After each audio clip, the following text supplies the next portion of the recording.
Na mtazamaji wa Trend TV bwana, moja kati ya vitu ambavyo vina trend huko mtandaoni bwana ni kuhusiana na issue ya Niffer baada tu ya kuachiwa, ni kwamba amerudi mitandaoni on the spot. Yani maana yake ni kwamba Niffer mara tu baada ya kuachiwa kutoka gerezani ni kwamba amerudi mtandaoni kwa kasi kweli kweli, na sasa hivi kila wakati amekuwa akiweka posti mpya katika kurasa wake wa Instagram. Amekuwa akifanya pilika za huku na kule, ameonekana akiwa msikitini, ameonekana akiwa yuko nyumbani na shehe, ameonekana akiwa anasherehekea birthday na mama yake. Vyote hivyo tumeviona huko mtandaoni, lakini pia vile vile ameonyesha mpaka vitu vingine ambavyo alikuwa anavifanya, vitu ambavyo alikuwa amevipanga kwamba akitoka ni nini ambacho anataka kukifanya. Lakini pia vile vile Niffer ameonyesha vitu vingi, malengo ambayo sasa hivi yuko nayo baada ya kutoka gerezani na vitu vingine vingi sana.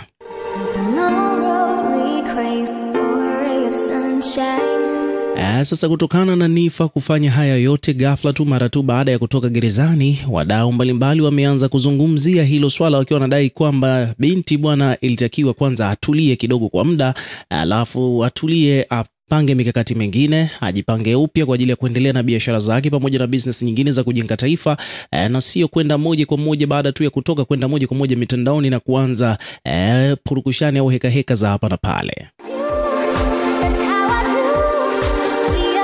Kwa hiyo kwa kifupi bwana, watu wengi sana wameshangazwa na tabia hiyo ya Niffer mara tu baada ya kutoka gerezani. Bwana ameanza kuposti mfululizo huko mitandaoni, ni jambo ambalo kiukweli watu wengi sana wamebaki mdomo wazi. Na hata siku ile ya kwanza tu mara tu baada ya kutoka, watu walishangaa kwamba moja kwa moja alienda Kinondoni kwa ajili ya kwenda kufanya press conference, kuwaita waandishi wa habari kwa ajili ya kuzungumza nao mawili matatu.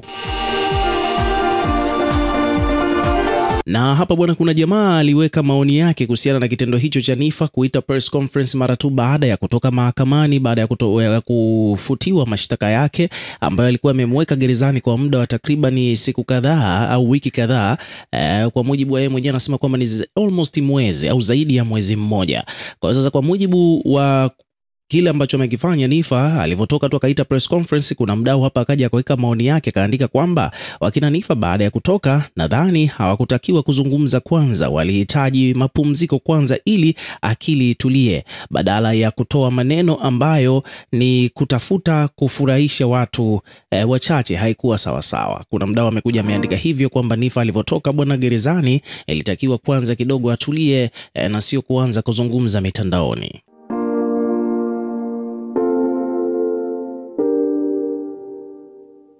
Lakini pia vile vile kuna video mbalimbali ambazo zimesambaa kutoka kwa watu wengine. Kwa mfano hapa kuna bidada ambaye na yeye pia amejitokeza, ameweka video yake mtandaoni akiwa analizungumzia swala hilo la Niffer, kwamba sasa hivi tokea tu alivyotoka gerezani amekuwa na speed kweli kweli ya kuposti huko mitandaoni. Kuna bidada hapa amekuja kuzungumza ya kwake, pia anaona kama vile Niffer ilipaswa kwanza atulie kidogo, avute pumzi, alafu ndio arudi mitandaoni na kuendelea na mambo mengine.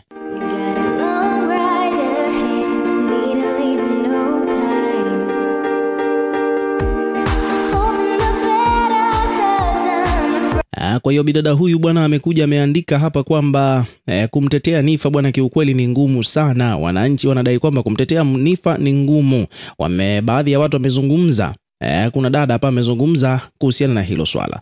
Lakini pia page nyingine pia imekuja kuripoti na hiyo habari, wakiwa wanadai kwamba kuna kitu kigumu hakuna kitu kigumu kama kumtetea Niffer. Yani imekuwa ni kazi ngumu kweli kweli. Mwanadada anayefahamika kwa jina la Love anasema kwamba hakuna kazi ngumu sasa hivi kama kumtetea Niffer kwa sasa, angepumzika kwanza, angedili na biashara zake. Unaonaje ushauri wa huyu bidada ambaye anayefahamika kwa jina la Kim Love kwa Niffer?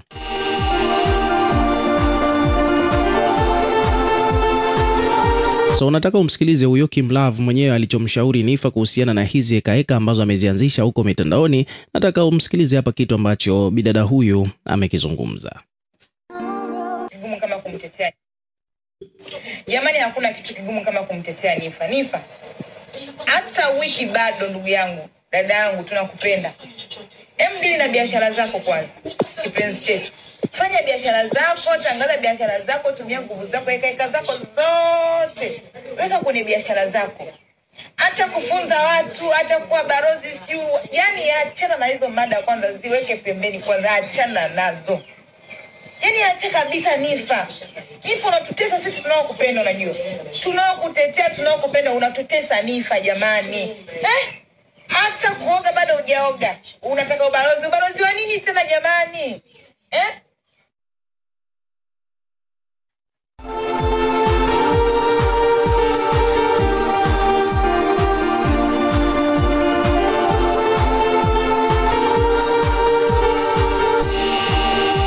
So hivyo ndivyo mambo yalivyo bwana. Kwa mujibu wa huyu bidada, amedai kwamba bwana Nifa ilitakiwa kwanza atulie, aendelee na biashara zake na sio kuanza kuhangaika mitandaoni na mambo ya ubalozi kwa sasa. Sasa huyu bidada baada ya kurekodi hiyo video na kuposti, imetrend sana huko mtandaoni na wadau mbalimbali bwana wamekuja hapa kuweka maoni yao kuhusiana na hiki kitu ambacho bidada huyu amekizungumza. Kwa mfano huyu hapa anaitwa Majoy Kex anasema kwamba kwani alikuomba umtetee. Kuna mwingine anasema kwamba bwana hebu huko wewe, kila mtu ana maisha yake. Kuna mwingine anasema kwamba bwana mama yake mwenyewe anamwangalia baadaye aanze tena kutulilia. Kwa mtu mwingine amesema kwamba bwana wewe naona umetumwa bwana, hebu fanya mambo yako. Kwa sababu bwana hata Yesu pia vile vile alikuja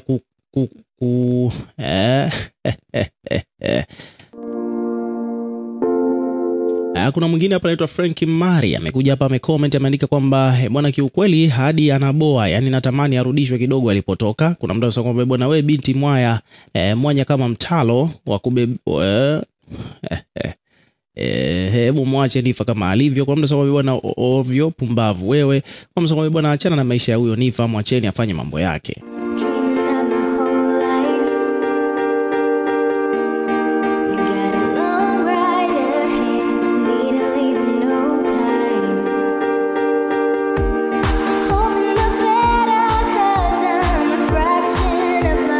Watu ni wengi kiukweli waliokuja kuweka maoni yao. Mwingine hapa anaitwa Jabi Inki anasema kwamba bwana kiukweli kiherehere anachokimiliki huyu Nifa ni kikubwa sana. Kwa sababu bwana shida ya wana Insta bwana ni kwamba wanapenda sana kupangia watu maisha. Kuna mwingine hapa anasema kwamba bwana kwani mmeisha sahau kama huyu ni muhaya. Kuna mtu mwingine anasema bwana kweli angetulia kwanza, kwa sasa hivi hakupaswa kufanya hizi ekaeka. Kuna mtu mwingine anasema kwamba bwana kiukweli huyo Nifa ana kichwa kigumu sio kawaida. Mwingine amesema kwamba bwana huyo Nifa ni mjuaji sana, wala asiumize vichwa, nyie mwacheni afanye vitu vyake.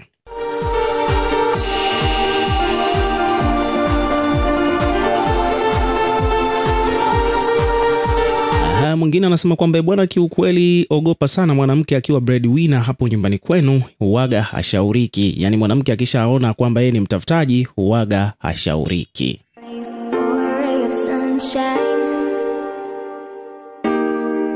Now we are